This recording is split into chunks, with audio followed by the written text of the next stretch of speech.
kita telah memulai pembagian BLT BBM yang diberikan kepada masyarakat selama 4 bulan, per bulannya diberikan 150.000, jadi totalnya 600.000 dan diberikan 2 kali, 300.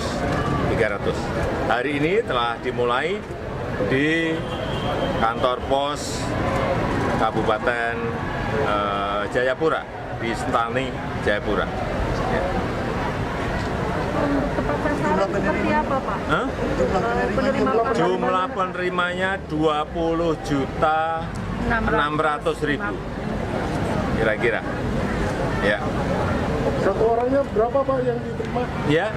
Penerimanya satu orang berapa Pak? Satu orang 600.000. Kita bagi 2 kali. Dibagi 2 kali. 300.000, 300.000. Apa penekanan Bapak terkait pemanfaatan dana ini Pak? Agar daya beli masyarakat, konsumsi masyarakat menjadi lebih baik.